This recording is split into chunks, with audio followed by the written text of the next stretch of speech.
Yo, what's going on, guys? Welcome to another episode of the Climate Podcast. I'm Jamil, the Arab Mamba here, and today's episode is going to be about the climate of success.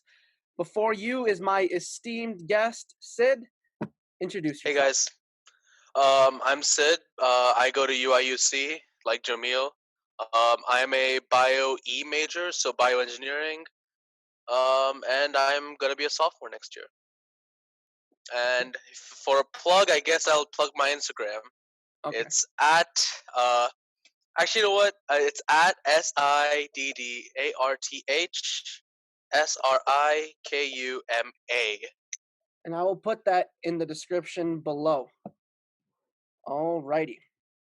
So let's get right into this. Just to give everyone a background who's watching, the other day I rewatched Dave Chappelle's most recent stand-up, not 846, the one that's on Netflix, and he mentions Anthony Bourdain in the beginning of his comedy show, and he talks about how Anthony Bourdain must have had the best life any human could ask for, but sadly, he committed suicide. So that had me wondering, if Anthony Bourdain clearly was not happy with his life, was his life successful? Is he a success if he didn't feel like he was happy? Which then leads to the question of, does happiness bleed into success? It leads into a bunch of different questions that we're going to cover starting right now. So the first question I have for you, Sid, is what is success from your point of view? Okay, so success for me is basically like at when someone begins like a career or decision, like something influential in their life, they have an end goal. And my definition of success is reaching that end goal in it doesn't matter how long it takes you to get there, as long as you get there when you feel ready to and you're happy with where you are at that end goal. That's what I define as success. It's a combination of being happy with where you are, being like being more about doing what you love, which kind of falls into the happiness part, and then like finally reaching somewhere where you feel like you can make an impact in the world, which again falls into happiness. So it Mhm. all kind of comes down to the part where you're happy with where you are and what your impact is in the world. Yeah, yeah. So I guess for me, I break it up into to two levels, right? On a very micro level, success is when you achieve something, whether that something might be morally wrong or morally right. Success to me on a micro level is achieving something, but on a macro level, I feel that my life is successful if I were to die today and I would be perfectly content with what I have done in life and what I've given to the world. Hmm. So, I mean, now that when I mentioned that, right, I keep thinking of Anthony Bourdain. Given Anthony Bourdain, what would you say? Do you think it is fair to Anthony Bourdain for us to call him or call his life a success if he clearly was not happy with his life and with his way of life? So I feel like there's again it's a difference between how society perceives your success and how you perceive your own success. So he might not have called himself successful because he might not have been happy with where he was in his career or whatever it was. But society feels that this dude has traveled all over the world. He's made tons of TV shows. He's got to meet so many great people, eat so much food. So this guy's lived a great life. So he's lived a successful life. So from society's point of view, he's a successful person, but that doesn't immediately translate into like a personal feeling of success. That's something different. Hmm. You used a funny word there. You said society, and this is, I guess, a tougher question. How would you describe what society in today's, I guess, even America's day and age? How would you describe what society defines as success? So I feel like society describes success, and so there's mainly two ways that I feel like society sees success. It's either financial or the quote unquote celebrity. So there's a lot of people who are financially successful. They're worth millions. They have the money to spend, and they're considered successful. There's also people who have made success by through the idea of celebrity, like Instagram influencers, TikTok influencers, all these people who have become successful because people know who they are, and that has given them that financial success. Like Okay. a lot of CEOs, you don't know who they are, but they're so financially successful. Yeah. So it's the thing that it's both society feeding into your success and what society sees as successful. So in my mind, it's either financial or celebrity. Hmm. But society, in the end, is a very surface level thing. What societal's definition of success is. Success is more about. It should be based more about how a person individually feels about their life more than what society defines it. Because there have been so many people, Heath Ledger, Anthony Bourdain, recently in Bollywood, Sushant Singh Rajput. He was all these people incredibly successful in their fields, but they still didn't feel like satisfied with where they were, and they didn't feel like they could go anywhere else, so they felt trapped. Yeah. I know exactly what you mean. And I guess for that reason, that society, like you said, is very surface level. That I personally feel it's not fair on us to say that Anthony Bourdain was successful because, like you were saying, it should be more of a personal attribute than a societal attribute.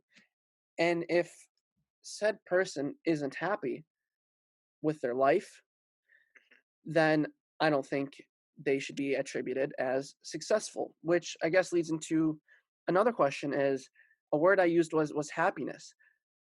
How does happiness affect success? Are they intertwined with each other? Are they the same, or do they have some differences? So initially, I would say happiness does contribute a lot towards success because in the beginning, if you don't feel happy with, because success is a long road. Wherever success lies, it's a long road ahead. You have to have the motivation and the happiness to carry yourself through all the hard work that you're gonna have to do to get to success. Yeah. But once you get to the point where you feel you're successful, they kind of become intertwined because the success feeds into your happiness and your happiness feeds back into success. So they both kind of keep each other up. But initially, happiness is doing a lot of the heavy lifting because you're not going to be successful unless you get to the hard stuff. Yeah. And to get to the hard stuff, you need happiness to keep yourself motivated through it. Hmm. Yeah, and I guess another segue to this is, we talked about society viewing financial success as success, and now we're talking as happiness being success. Um, would you say that money buys happiness? Oh, this has been the debate for centuries, Yeah, hasn't it? and if Okay. so, then can money buy success? Which again leads us into this illogical loophole of a society Mhm. that we live in. Yeah. Okay. So I'm kind of split on this in two ways. One, I don't think money can buy you happiness, but I think money can buy you success. So let me just like work my way through this. So recently, it's been in the news a lot. The college scandals recently. Parents paying for their kids to get into big colleges, i.e., what a lot of people define as success, is getting into a big college, Harvard, UCLA, whatever it is. And for those parents to use their money to buy their kids success, it kind of it doesn't exactly give the kids happiness because I don't know if the kids are happy with where they are. Maybe the kids don't want to do maybe the kids don't want to do what their parents are asking them to do. So in that way, I don't think money can buy you happiness, but money can buy you success because a lot of people, especially like from more like for more like immigrant style, like more immigrant families, consider getting into like a good college a big part of that successful life. So for them to hijack that and with their money and buy their kids into those colleges would be defined by a lot of people as success, as money buying them success. However, I don't think that equates to happiness because material I don't think material desires ever lead to happiness because happiness is more of a personal thing. How much, like, you could have billions in the bank and still not be happy because you don't feel emotionally fulfilled. Yeah, Just because you're buying things like expensive cars, expensive like like whatever it is, jewels, that doesn't mean emotional fulfillment. exactly. Yeah. Yeah, I guess to almost slightly disagree with you, I would argue that money can buy success. I mean, money can buy happiness to an extent because if you take a lower class family, even you, for example, I'm not saying you are lower class, but like, let's just say I gave you $50,000 right now. Mhm. Would you be happier than you were 3 seconds ago? Yes. Okay. That Okay. that is where material gain has an effect on success. And I think it's pretty interesting how much material wealth can affect our lives and affect our happiness. And if it affects our happiness, then in turn, by both of our definitions, it affects success. And because we gained material wealth, it'll also lead us to be societally successful. So I think that's an interesting thing to think about. I forgot what Actually, I I was. just kind of had a random thought in my mind. Yeah. Okay, so a lot of people spend a ton of money on these, like on home gyms, on PlayStation, on consoles, on their PCs, and like that's obviously a lot of money they're spending on these things, and it's to get the kind of emotional fulfillment from playing a video game, working at home, whatever it is. So in that way, I feel like money can buy you happiness, but it's not indirect.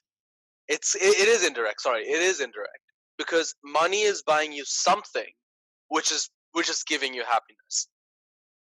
So I guess in that way, money can buy you happiness, but I don't think money can directly like provide happiness because there is no emotional fulfillment in having money. Hmm.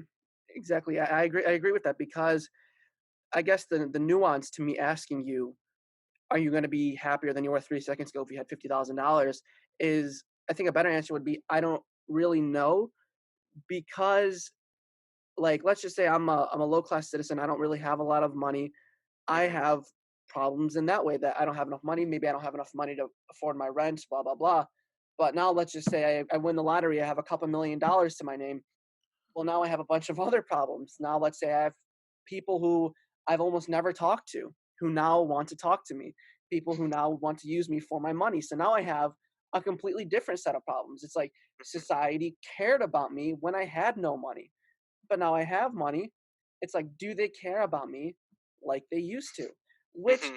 again could even lead back into Anthony Bourdain as to did he feel cared about at the end of the day, like he probably had all the money in the world, but if he didn't feel that emotional connection that he was cared about in society, then who knows? He might have been still alive today making awesome videos for us, which is a Yeah. very selfish thing to say, by the way, that he's just making videos for us, that I'm the consumer, and he should be making stuff for me. Again, that kind of feeds into the whole thing. We grew up in a society that was driven by consumer goods. The consumer is always right. Like that mentality has been driven into our minds since we were like little kids. Yeah, So that's like it's a like that's a very common way of seeing it. It is selfish and it is wrong, but like it is how basically our economy works. yeah. Like we thrive on an economy, at least majority of America thrives on an economy with sports. Dude, we almost died without sports these last few months. I mean, people lost their minds, and we just wanted this medium where we see people playing such a basic sport like basketball on such a grand scale, where it would seem like to the regular person like me that their whole lives are on the line for a flashy game. It's just really cool, Yeah. which leads me into my next question. Considering me and you grew up in a capitalist society, right? Do you hmm think that has changed our perception of what success is? for sure. Like a lot of like again, like everyone has their own personal definition of success. Like that's completely. What but each like society has instilled this thing in us that like success is defined when either you have you see those loads of commas in your bank account, or you see the 1.0 like k mil whatever it is on Instagram, Snapchat, whatever it is. You see that number.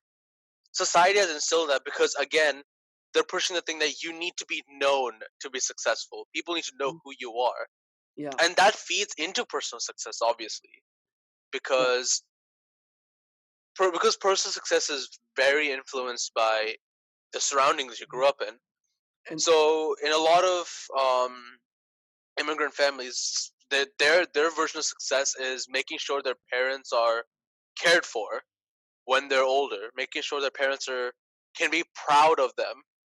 Their success lies more in what their parents feel more than what like other like strangers feel. It's more about mm, my are my parents proud of me? Are my parents like will they be happy like with what yeah, I have done in my life? yeah, And that's where a lot of immigrants describe as success yeah. in my And mind.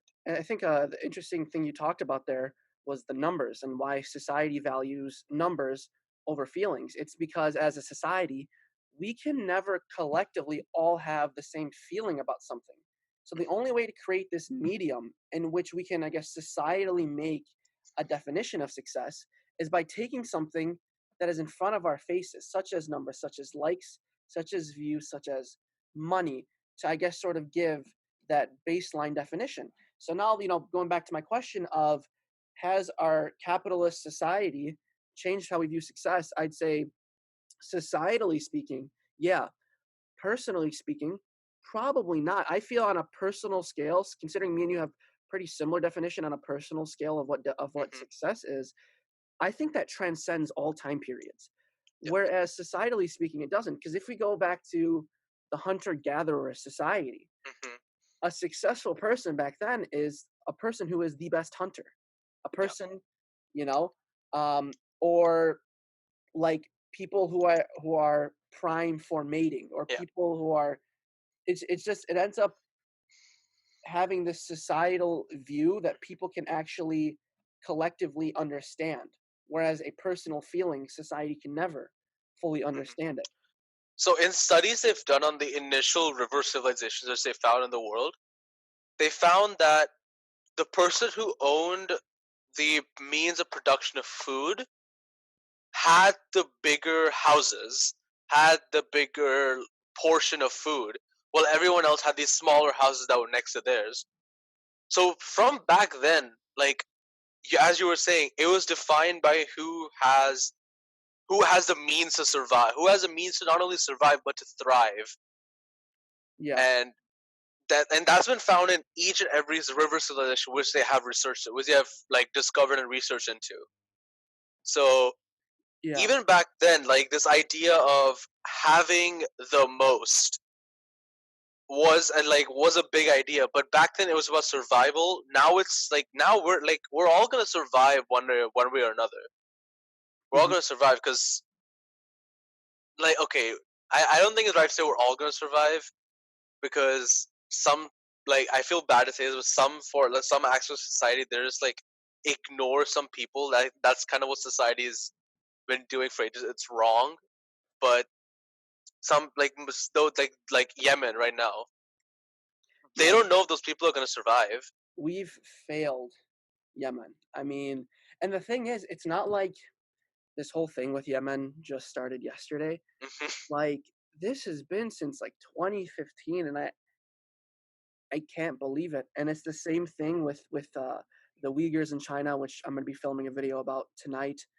It's Hmm. just this stuff happens all the time. And you know, a funny thing, while I'm talking about the Uyghurs in China, I, me and you have been blessed with the ability to meet people at the U of I from different countries. Yeah. And I personally had not met many people from China until this year. So Hmm. every time I met a person from China, I would ask them, like I always start the conversation with this. It's always, the first question is always about Hong Kong because I know every Chinese person has an opinion about Hong Kong, whether they're for it or against it. It's like, do you Yeah. support Hong Kong? And right away, it's oh yes, yes, yes. It's oh no, no, no, no. They want their own thing.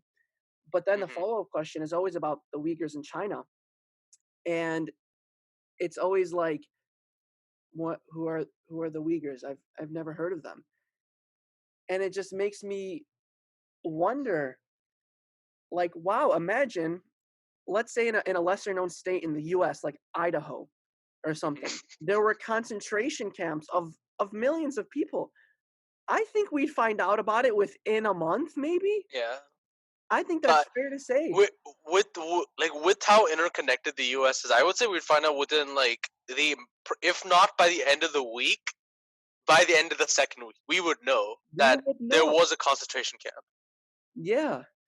And it blows my mind, so that when you talk about like social movements and the success of social movements, it's like, is society inhibiting personal success? Because if you look at the Black Lives Matter movement, Hmm. right? Majority of Americans want it to succeed, but what does succeed mean? And I guess that's what I'll ask you. What does it Yeah. mean for the Black Lives Matter movement to succeed? I don't think the Black Lives Matter movement will end anytime soon. It is a long term thing. It's probably going to take decades, if not a decade, decades Yeah. to finish what the Black Lives Matter movement has set out to do, which is end systemic racism in the U.S. Hmm. But that is extremely hard to measure, like track. It's very hard to do. So I would say the definition for the Black Lives movement, Black Black Lives Black Lives Matter movement is to I feel like it's like they have an end goal of ending systemic racism, but I feel like it's more about currently just ensuring that it's fair. Like, okay, the system is racist. Okay, fine. Let's put that out of the way for now. But can we just have a fair way for us to fight that? I think that's what their current goal is, or if it isn't, it should be. And I think that's a great thing that we can measure. We Yeah. can measure and we can track the way that we can get there.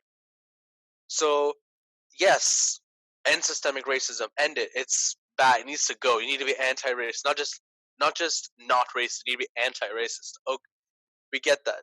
Yeah. But right now, we should fight for everyone to be able to fairly get justice for any injustice. I don't know if that makes sense, but No, that it that's makes perfect sense. It makes perfect sense. And because I had asked this to my Snapchat, I asked, can this end? And a lot of people straight up said no. Like, it's not possible for, I guess, any minority group in that sense to fully receive justice. And if it's impossible for Black people to receive justice, for the Latinx community to receive justice, for the Muslims in China to receive justice, well, that comes to now another question, right? If these problems are severely being affected by the government mhm. and by our society and our capitalist society or their communist society, how can we as a society ever achieve success? Because to me personally, I feel like societal success is something that can never be achieved because there's always going to be a problem after a problem after a problem that is controlled by the government that currently controls what the societal views of success are. So God. Um. So I feel like, okay. So is there an end to injustice?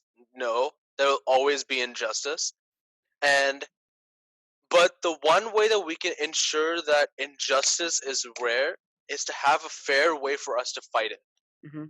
For us to be able to come out and say, this person has done this to me, this was not fair, so I want to fight them in a court of law, whatever it is. I need to fight against them in So, here. so does success come from ending the movement or fighting to better the movement? But I would say fighting to better the movement and to, like, so I just want to bring up a point which I think I saw on a friend's Instagram a while ago. It was society always defines, so like society aims to define a movement by its most violent participants, but society also asks us to ignore the most violent participants and and just show all the good parts. They're like, oh, focus on these violent participants, but don't look at those violent participants. They're not relevant. So it's this kind of thing where, like, society is inherently biased. A lot of sources are inherently biased to protect to side with a side. So you can never trust society to be like fair or like just because that is not what society is. Society is built to be biased. Yeah. They're built to have their own opinions. They're built to have the right to free speech, whatever it is in the U.S. But we need to have a fair way to say this is not right. Yeah. Like someone getting killed by the cops, a, like even a cop getting killed by someone. It's all something that is not right. Yeah. So we need to have a fair way to fight that. And I feel like right now people are focusing to people killing cops and not enough on cops killing people. There's not enough justice for those people who are unfairly killed by authority figures. Hmm. Yeah. We Exactly. like I remember from a young age we've been told these stories about cops coming in, saving the day, doing all this stuff, and it's instilled this like both kind of Did you have this care? Did you have the care in your school? yeah Yeah. Or the dare, I think it was called dare or something. yeah whatever it was. Um, so it was this. Oh, I lost my train of thought. Okay. You're talking about how like cops come into the school. I mean, cops come in and they teach us how to Oh be. yeah. Okay. So we're thought to both like hero like idolize cops, but we're also thought to like subconsciously fear them because both like we know that they're good people, but we also know that they are quote unquote all powerful. Hmm. Exactly. So Because it's like this. that was Yeah. like an interesting thing. And I'm sure maybe your parents probably did this to you too. It's like they would come in, for example, Dare in our school will tell us how heroic they are. But then when we get home and we do something bad, I don't know if your parents did this, but like I will call the cops on you. Don't make me call the Yeah. cops on you. And it's just like it was like a scare tactic. Yeah. Um, and I just thought that like looking back at it, I feel like the cops should not have to be used as a scare tactic. They should be used as a protective tactic. Yeah. Um, so to go back to societal definitions. So now we have three Oh yeah. definitions. We I, have I, I think yeah, go ahead. we kind of ran off point there. Sorry No, about that. that's the whole point of this. I don't mind that at all. So now we have three definitions. We have a societal definition, a personal definition, and a second societal definition that is irrespective of the government that we just Yeah. discussed, right? So if we go back to the general societal definition that is, I guess, controlled by numbers, Hmm. right? And we talk about social media. I personally think social media, and I guess just all types of media in general, are very, very unhealthy. And Yeah. what I mean by that is that leads to too many unrealistic societal standards. And the first Mhm. one that comes up in my mind is TikTok. TikTok is the most toxic social media platform I have ever witnessed. Like you guys, I don't care. You might think I'm a boomer for saying that, but it is so toxic to have an app where it's fully controlled by a communist Chinese government. So that's already strike one right there. That's already not a good sign. Mhm. Um, Number two is that for girls, they only promote girls who have the perfect body. Yeah. And then for the guys, they promote guys who are either good looking or really funny. Yeah. That's it. And they promote trends. Mhm. There's no other way to gain fame or to gain societal success. So I guess what is your There's no view? focus on the individual. Yeah. It's more What is focus your on. view? Yeah. Sorry. Go on. No, I'm saying what is your view on how social media affects success and should we even have societal success anymore? So I feel like societal success is in like it's inherently never gonna go away because people will describe you as either successful or not successful in the eyes of society. But I feel like social media does play a huge role in both our definitions of success because you've heard of people who've had their careers ruined by social media and like and you've also heard of people who have who've been basically driven to the point of suicide by social media. And I feel like social media should not be labeled as anything good, like anything above as what is it? It is a platform for people to like just be social. It's not anything more than that. So whenever people talk about like, oh, I have this many followers on social media, great.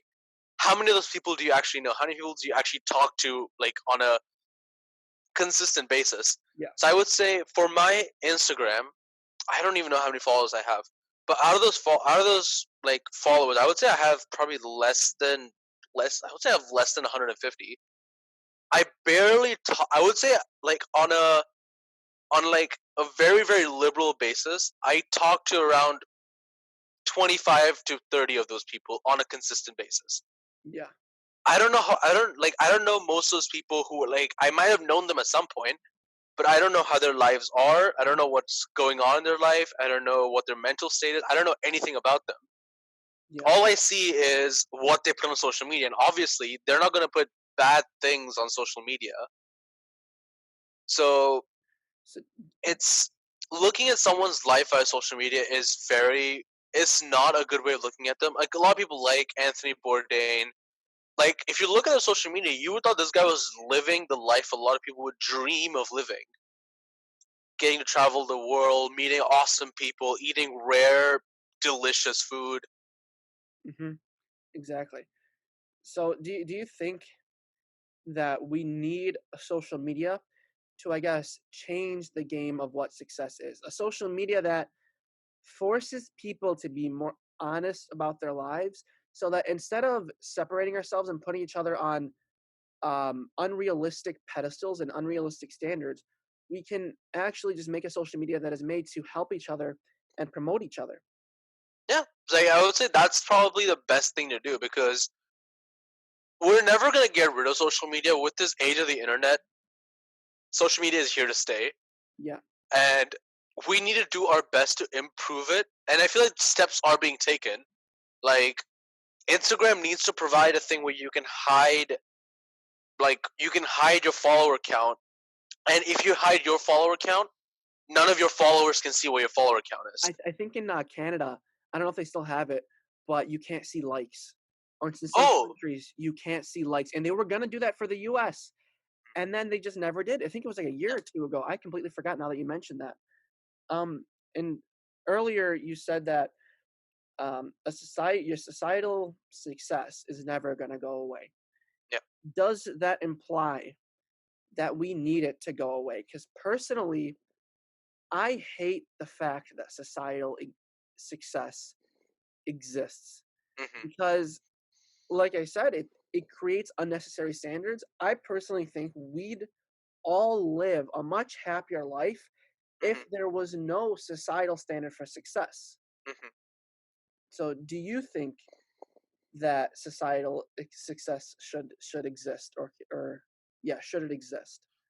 So societal success is a very like it's it's kind of this double-edged sword. One way, it's like you're being seen as successful in the eyes of society. People know who you are. On the other edge, you're in the public eye. People are gonna like like analyze every little thing you do, see what every little thing is. Go back 10 years, see what you were talking about 10 years ago, when you were immature, annoying, whatever it was. And so it's this double-edged sword, societal success. And I feel like it's never gonna go away, but it is not a good thing that it's never gonna go away, Hmm. because it is just so destructive in how it works. Like Yeah. defining someone's entire life by the contents of their bank account or how many people know who they are. I don't think that's healthy. Hmm. And that's actually funny. How you mentioned like it's not healthy, and like we judge what people have done in their past and blah blah blah. Is Kevin Hart. Another thing that Dave Chappelle mentioned in his stand up was Kevin Hart. I'm sure you remember this. A few years Hmm. back, Kevin Hart was going to host the Grammys, Yeah. Yep.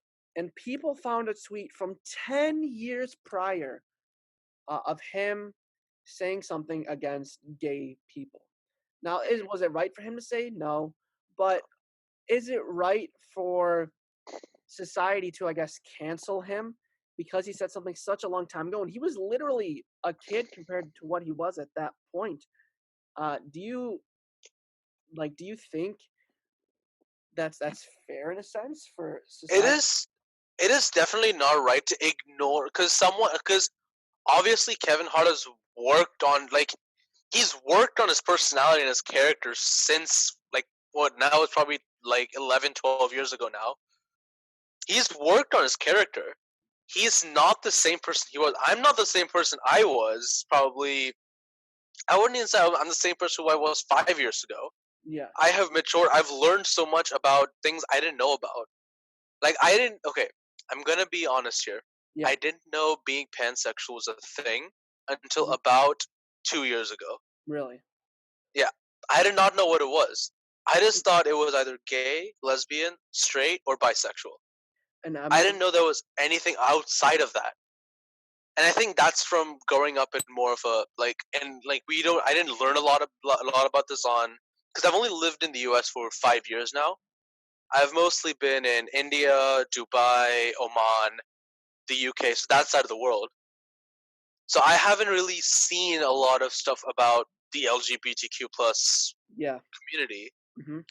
So I didn't know Because being pansexual was a thing until about 2 years ago. So it's about the character growth. Like being like I like so like 6 years ago, I would have been canceled for being homosexual, homosexual, homophobic, transphobic, whatever it was. God, that was the wrong slip, wasn't it?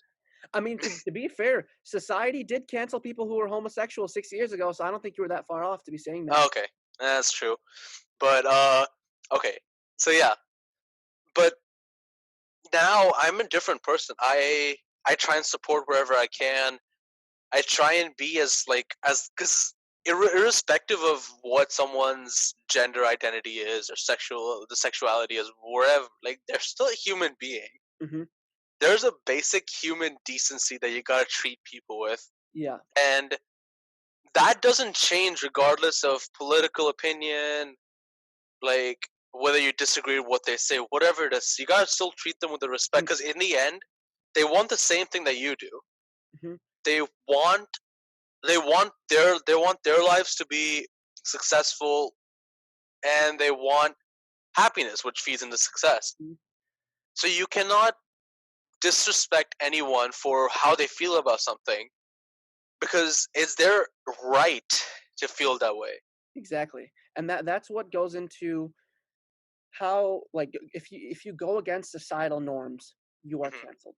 That is it. And that's why homophobia and transphobia and all these phobias for like, the LGBTQ community was so big is because like their It sexual was it was a societal norm back then. yeah, yeah, their beliefs went out of the norms. So people were like, okay, you don't deserve rights, this, that, all that stupid stuff. And then now you get back into the Black Lives Matter movement. Think about how crazy that is. The fact that we have to say that Black Lives Matter. That is such that blows my mind that that's even a thing that people have to say. It's because in America, it was never a societal norm to accept Hmm. black people. It was never a societal norm to treat them equally. It Yeah. was never a societal norm to allow black people to succeed. Yeah.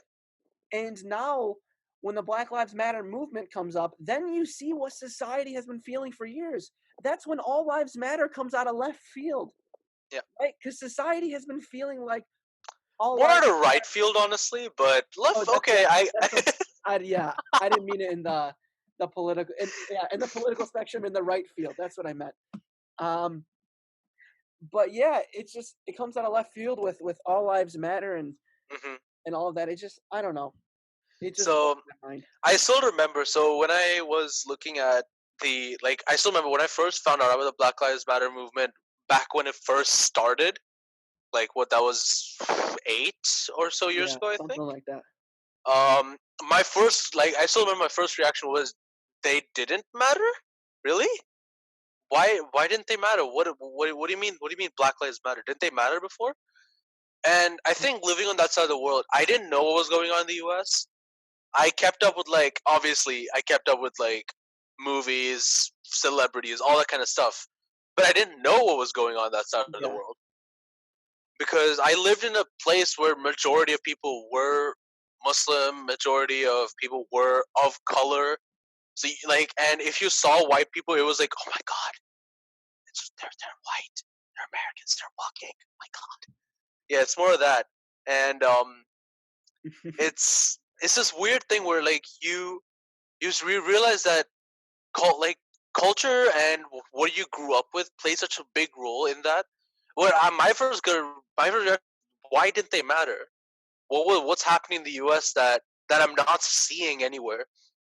And I exactly. think that I feel like that point is when I started like transitioning into like what my current political opinion is. I would say I'm like center, but basically shoved to the left.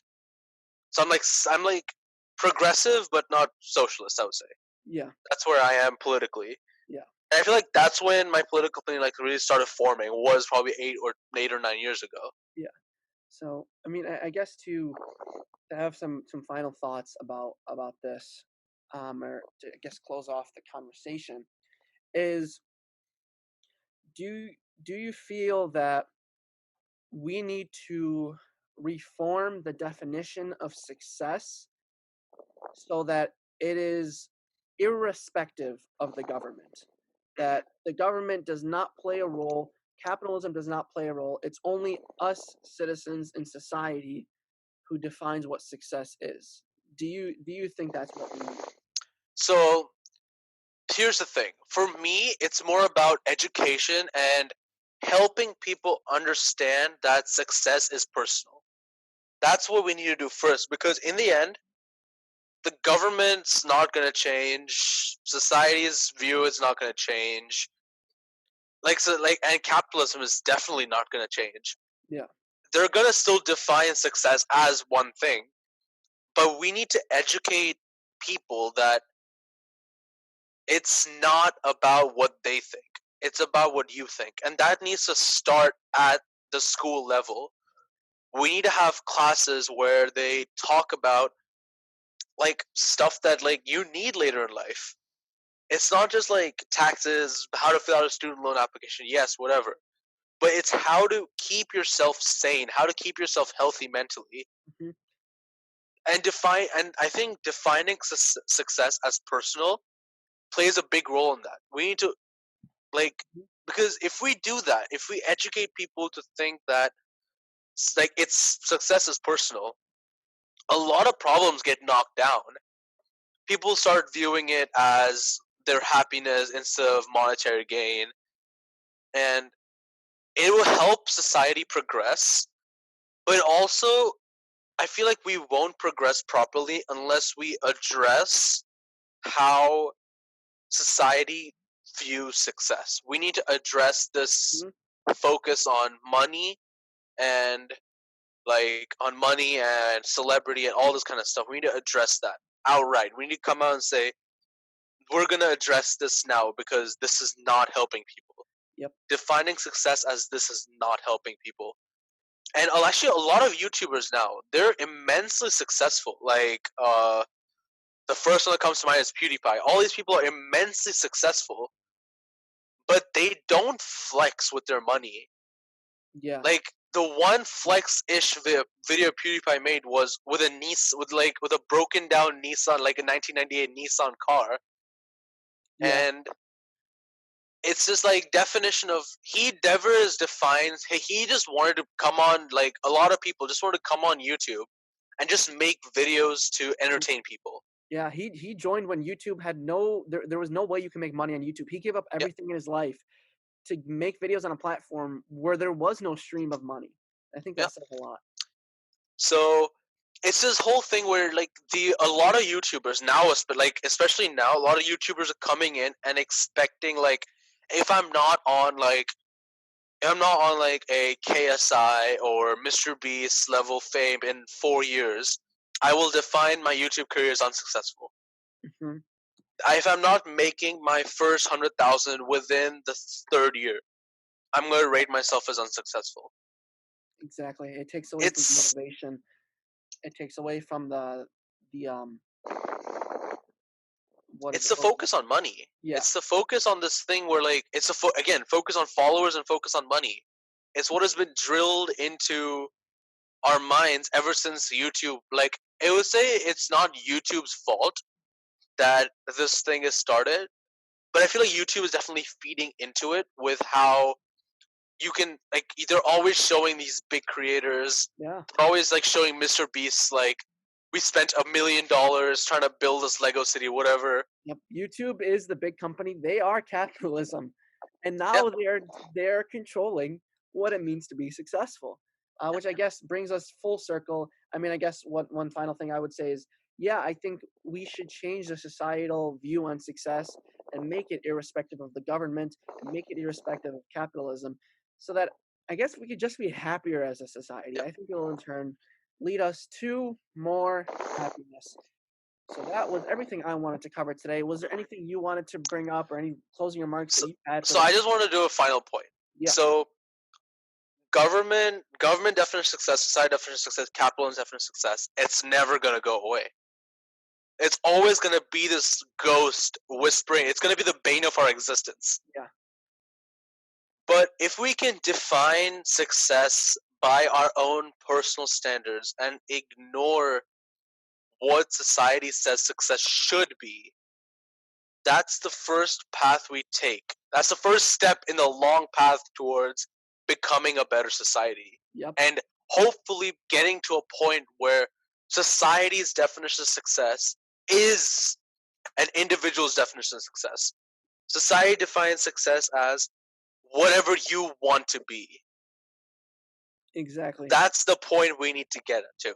We're not going to get there until we take that first step. And the first step is education into people feeling that my definition of success is my own. No one can influence that. And I feel like that's the like foundation to what we need to build on now. yeah, 100% agreed. All right, that is the end of today's episode of the Climate Podcast, where we discussed today's climate of success. Thank you to my esteemed guest, Sid. I will be linking his Instagram in the bio. Thank you, Sid. Thank you, everybody, for watching. I hope you guys have a good day. Peace. Thank you so much, guys. Peace.